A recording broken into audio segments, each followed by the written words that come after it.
going to talk about an integrated care model for facilitating best practices for ADHD in primary care.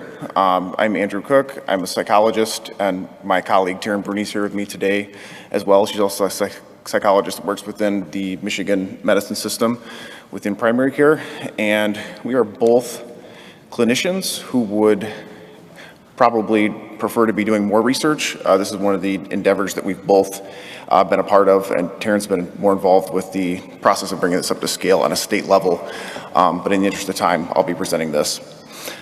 In terms of the objectives for today, I want to kind of outline the model that we are using currently and some of the data supporting that, describe some of the specific changes associated with project implementation, and then describe some of the specific outcome variables. So in terms of an overview of the project, so this was a 2-year pilot project. It's going to be, the funding period at least will be coming to an end in 2020, but we have institutional support to continue this afterward. It's targeting kids aged 4 to 17 who come in presenting with ADHD concerns. So that's what the overall project is designed to focus on. The data are going to be specific to kids who have actually been diagnosed. And we're looking at kids within our general pediatrics primary care clinics, of which we currently have 9, serving about 50,000 patients, or about 100,000 plus patient visits per year. So our funding for this specific project that I'll talk about today was through the Ethel and James Flynn Foundation. We feel very grateful to them that they're able to carve out some of our faculty effort in order to lead some of the initiatives like this. So why did we choose ADHD as a problem? For those of you working in the healthcare field, these research studies are probably no surprise to you. ADHD is the most common childhood neurobehavioral health condition, affecting about 10 to 11% of kids, depending on geographic region. Primary care pediatricians, PCPs as we call them, or GPs as probably every other region calls them, are often the initial treating professional. In many cases, they're the only treating professional for children who present with ADHD concerns. There's also a significant shortage of behavioral health providers like myself, so PCPs end up becoming de facto mental health, behavioral health providers.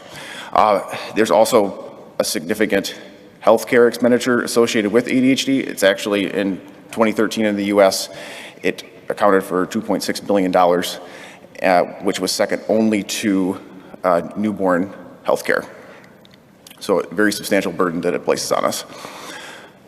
The American Academy of Pediatrics has specific guidelines for providers to treat ADHD in primary care. So this is specifically designed for pediatricians or PCPs.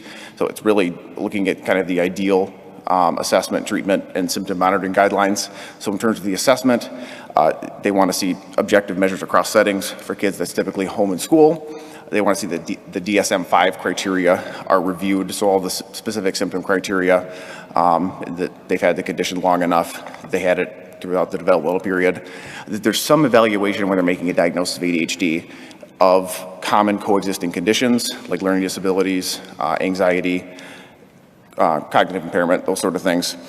And in terms of treatment, the ideal treatment for kids aged 4 to 5 is behavior therapy as that initial treatment, and then behavior therapy is some component of the treatment for kids aged 6 and above. So the evidence base would suggest medication and behavior therapy may be the ideal outcome, but they do suggest having behavior therapy as part of that treatment option. And then in terms of symptom monitoring, they suggest 2 follow-up visits within 270 days of the diagnosis and some objective symptom rating done again at that follow-up visit. So the actual state of ADHD care in the US falls fairly far short of what the American Academy of Pediatrics recommendations are, and in part again because PCPs become de facto behavioral health providers. So most diagnoses end up being made without any sort of objective data across settings. So a study in the Journal of Pediatrics in 2014 actually looked at PCPs. They self-assessed whether they were using objective measures, and they actually only reported themselves using one objective measure, so either home or school, about 50% of the time, a little bit over 50%. Studies that look at the actual use of both measures, so home and school, are much, much less than 50%. So we're not even close on that one. In terms of treatment, medication, there tends to be heavy reliance on medication, often stimulant medication. National average in the U.S. Was 83% in the past year. I believe these data are from 2016. And 74% on average were receiving some medication for ADHD in the past week. And again, these are all specific to a pediatric population. In terms of those receiving behavior therapy, on average, only about 44% received any behavior therapy in the last 12 months. So it's somewhere near half of those receiving behavior therapy in the past year compared to those receiving medication within the past week. And then the combination of treatments, which again, there's strong research-based support for, especially as you get into older children, that both is the optimal treatment option, and about a third end up receiving both. In terms of follow-up, the majority of patients who are prescribed medication don't have any contact with their PCP during the first month, as is recommended by the AAP. So this is, I think, a great kind of geographical representation of the current state of ADHD treatment in the U.S. And actually, the state of Michigan has the highest reliance on medication, an average of, or 88% of the kids who are diagnosed with ADHD in Michigan have taken medication for it in the past week.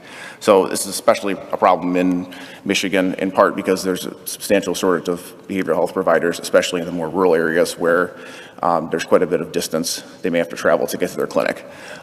So in this graph represents, for those of you who maybe can't see some of the legend there, essentially the darker shades of blue represent higher medication usage, and then the smaller circles represent less behavior therapy. So dark colors, small circles, not good. Lighter colors or lighter blues, and bigger circles, better.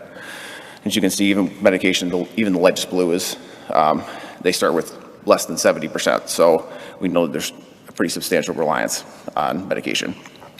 So some of the consequences of the current ADHD care that's being received, if there's not an objective measures being used across settings, we're going to end up with probably improper diagnoses, which then lead to improper or insufficient treatments.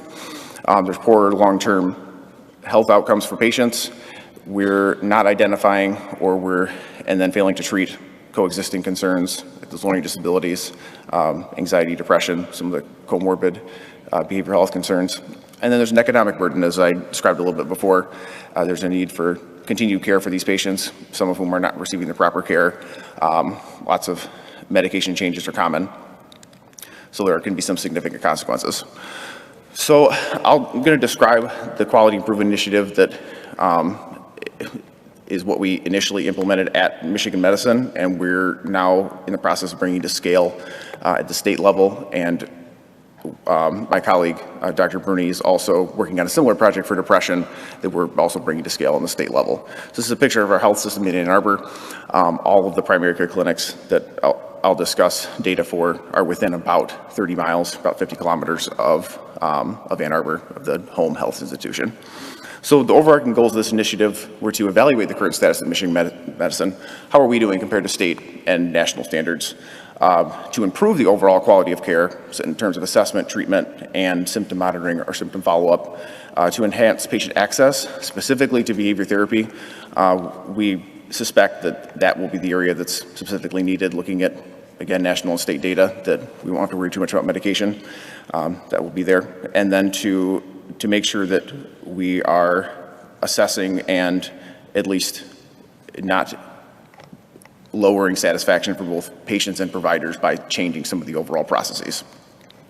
So more specifically, we're really trying to align with the standards of the American Academy of Pediatrics. We're trying to get those evidence-based assessments, treatments, and follow-ups. So for diagnosis, we use the Vanderbilt scale, and this satisfies the requirement of an objective measure. There's one for home, there's one for school, so a parent and teacher can fill them out. It covers DSM criteria, and it also covers the common coexisting conditions. And in terms of treatment, we promoted behavior therapy.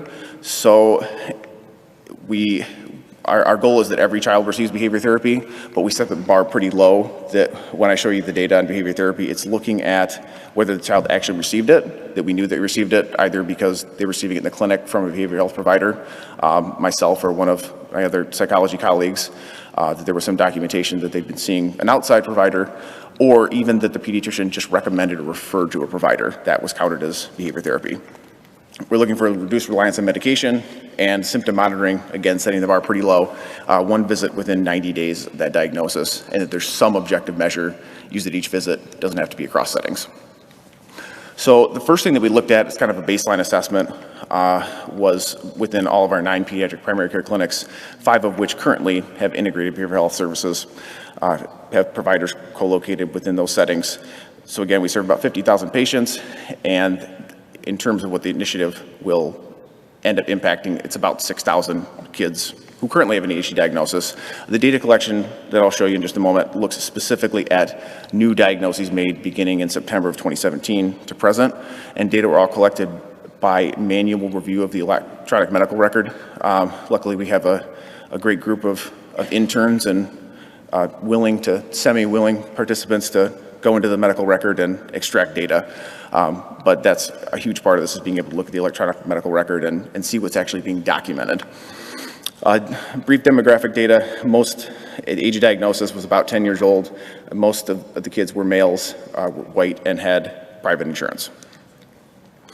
So in terms of, this graph looks at the percentage of patients with ADHD diagnoses. Again, this was the baseline assessment, and we compared the integrated versus non-integrated clinics to see what are the differences at these 2 clinics, and we expected we're going to start this initiative with the integrated clinics and start with the clinics that's doing the best job, so we can learn from what they're doing well and to take their practices and then apply them to other clinics.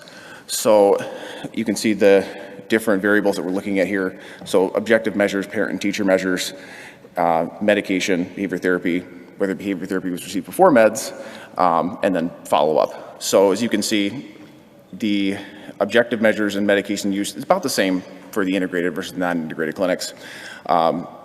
Clinics that are integrated, behavior therapy is more heavily utilized and is more likely to come before meds, and follow-up in terms of them actually coming for an appointment and them using an objective measure at that follow-up appointment are substantially better at the integrated care clinics. So this represents an N of about 400. It's about 230 in terms of integrated clinics and about 170 in terms of the non-integrated clinics. So in terms of the overall quality improvement initiative, so looking at the baseline data, again, we wanted to see who's doing it well, and then we looked at some of the specific clinics, and we wanted to look at pre-post after we did a specific training workshop. So the primary components in this initiative were to develop a multidisciplinary ADHD task force team, which includes psychologists like myself, primary care pediatricians, medical assistants, MAs, clerical staff, and also the director of the division of pediatric primary care. So we had full institutional support with this project, and we had people who were actually going to be implementing this and were a major part of actually making this project go forward as part of our integrated team to develop and deliver this project. So a big part of it was this provider training workshop, which is designed to really ensure that they're learning what the initiative is and then how they can implement in their own clinic.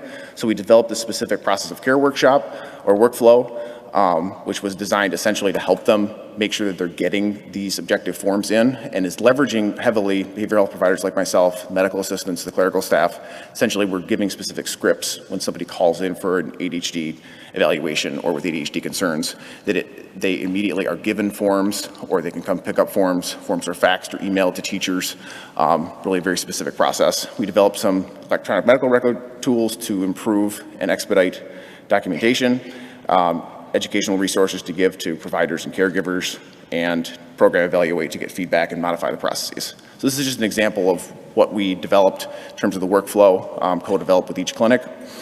And then we delivered the workshop in November to one clinic. It was rural, low SES. And we found that they improved slightly in terms of use of both objective measures, although there's some process deficiencies that we need to continue to work on. And again, the N's pretty small, so there's substantially more data being looked at right now. But they have reduced the reliance on medication usage for the 17 new diagnoses that were made. Behavior therapy, which is already pretty heavily utilized, continues to be, it is at 100%, and they're also much more likely to, if they're on a medication, to receive behavior therapy. Conducted a knowledge assessment of their knowledge of ADHD and the processes that we proposed, and they did significantly better. And in the interest of time, I won't go too deeply into some of the provider feedback, but this was really instrumental in being able to modify our curriculum to bring to the subsequent clinics to implement the project there so that it worked for them, and really, really positive feedback from them. So again, as I discussed, we're bringing this up to scale on a state level. It's something that is sustainable if there is institutional support, and with any system that has a similar financial system, it's actually more financially viable. I won't go into those details, and could really be replicated in most other places. Thank you.